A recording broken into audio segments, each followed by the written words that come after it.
दोस्तों, legal 24x7 में आप सभी का बहुत बहुत स्वागत है। आज हम इस वीडियो में जानेंगे जस्टिस यू ललित के बारे में, जो बन सकते हैं देश के अगले सीजेआई। बन सकते हैं क्या, लगभग तो कंफर्म हो चुका है, क्योंकि जो हमारे अभी तो वो करंट के हैं जस्टिस, जो उन्होंने रिकमेंडेशन दे दी है कि यू ललित को अगला सीजेआई बनाया जाए। तो हम इनके बारे में जानेंगे और साथ ही इनसे जुड़े हुए जो अहम फैसले हैं उनके बारे में भी इस पूरे वीडियो में और आर्टिकल के माध्यम से जानेंगे। दोस्तों, भारत के मुख्य जो अधीश है न्यायमूर्ति एन.वी. रमन्ना, उन्होंने देश के अगले सीजेआई के लिए सरकार को सुप्रीम कोर्ट के वरिष्ठतम जज जस्टिस यू ललित की सिफारिश कर दी है। जस्टिस ललित का भारत के मुख्य न्यायाधीश के तौर पर कार्यकाल को काफी छोटा रहने वाला है। आइए जानते हैं कि वो सुप्रीम कोर्ट के जज कैसे बने, उनकी बेंच ने क्या क्या अहम फैसले सुनाए, उनके रिटायरमेंट के बाद उनका अगला उत्तराधिकारी कौन हो सकता है या अगला जज कौन हो सकता है। सीजीआई के सचिवालय को बुधवार को रात 9:30 बजे ही कानून और न्याय मंत्री किरण रिजिजू की ओर से जस्टिस रमन्ना से अपने उत्तराधिकारी के नाम की सिफारिश करने का अनुरोध प्राप्त हुआ। ये जो आप देख रहे हैं तस्वीर, ये है जस्टिस यू ललित की। अब हम बात करें कि ये कैसे हो सकते हैं और ये कौन से नंबर के सीजेआई होंगे। तो दोस्तों, जस्टिस यू ललित उन 49वें सीजेआई होंगे, जिस 49 में जो है भारत के सीजेआई होंगे। सुप्रीम कोर्ट के वरिष्ठतम जज जस्टिस यू ललित देश के अगले चीफ जस्टिस बनने की ओर अग्रसर हो चुके हैं। उन्होंने भारत के मुख्य न्यायाधीश बनने की सिफारिश सीजेआई जस्टिस एन.वी. रमन्ना ने कर दी है, जो इसी महीने रिटायर हो रहे हैं।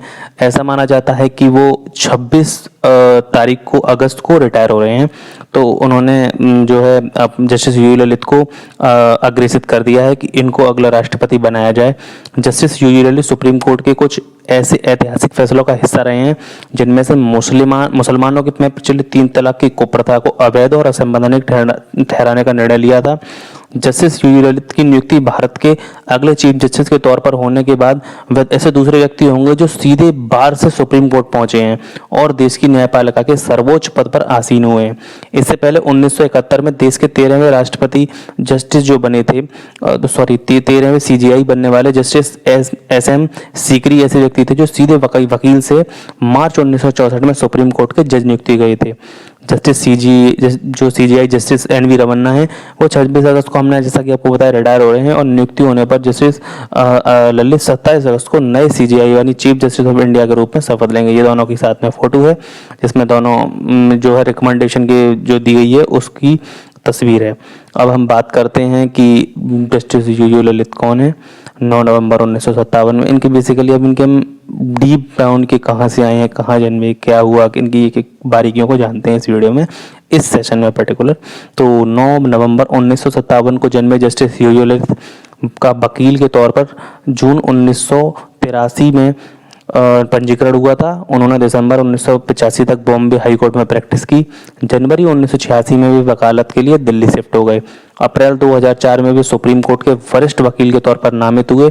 बहुचर्चित 2G स्पेक्ट्रम आवंटन जो केस था उसमें ट्रायल के लिए सीबीआई का स्पेशल पब्लिक प्रोसिक्यूटर को नियुक्त किया गया।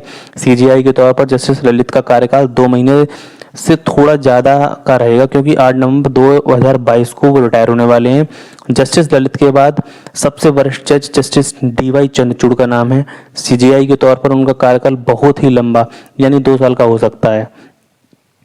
अब इनके फैसलों के बारे में बात कर लेते हैं कि इन्होंने कौन कौन से जो अहम फैसले थे उनमें उनको सुनाने में रोल रहा है। तो ये आप देख सकते हैं तस्वीर, इससे आपको अनुभव हो गया होगा कि एक 3 तलाक का मुद्दा था, जो 3 तलाक का फैसला आया था। उसमें जस्टिस यू ललित जो है जज बनने से पहले प्रसिद्ध सीनियर वकील थे। सुप्रीम कोर्ट के जज के तौर पर उनकी नियुक्ति 13 अगस्त 2014 को की गई। उसके बाद सुप्रीम कोर्ट के तमाम ऐतिहासिक फैसलों का भी हिस्सा रहे। उनके ऐतिहासिक फैसलों में अगस्त 2017 में सुप्रीम कोर्ट की 5 जजों वाली संविधान पीठ के 3-2 से बहुमत से आए मुसलमानों में तत्कालीन 3 तलाक की कुप्रथा को शून्य, अवैध, असंवैधानिक घोषित करने वाला फैसला भी शामिल है। 5 जजों वाली संविधान पीठ के तत्कालीन सीजीआई जस्टिस जे.एस. खेयर और जस्टिस एस. अब्दुल नजीर फैसले को 6 महीने तक रोकने के पक्ष में थे और सरकार को इस संबंध में कानून बनाने के लिए कहना चाहते थे, लेकिन justice Kurian Joseph, justice R S. Justice RF Nariman और जस्टिस UU ललित ने उस कुप्रथा को संविधान का उल्लंघन करने वाला करार कर दिया। अब एक जो मंदिर है हमारा श्री पद्मनाभ स्वामी मंदिर, उस पर एक ऐतिहासिक फैसला सुनाया था। इसको लेकर भी जस्टिस UU ललित काफ़ी चर्चा में रहे थे।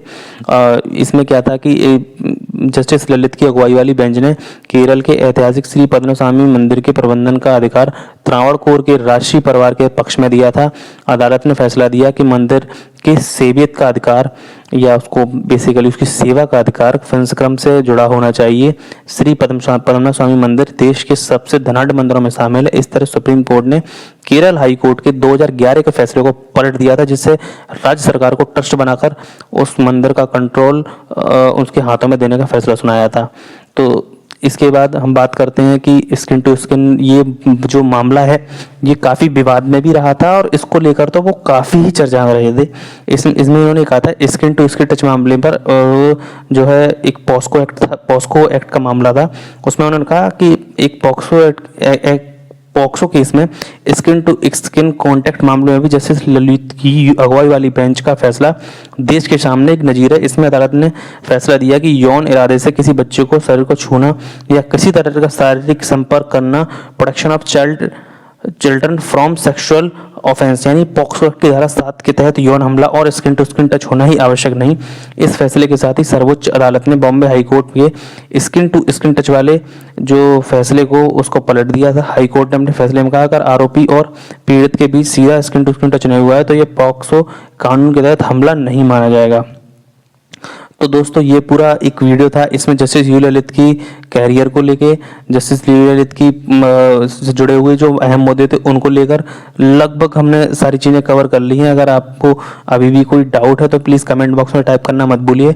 और अगर आप हमारे इंस्टाग्राम पे अगर जुड़ना चाहते हैं तो आप legal24/7 सर्च मार सकते हैं। फेसबुक से भी जुड़िए और अगर आप ये वीडियो हमारा यूट्यूब पर देख रहे हैं तो चैनल को सब्सक्राइब करना ना भूलिएगा। धन्यवाद।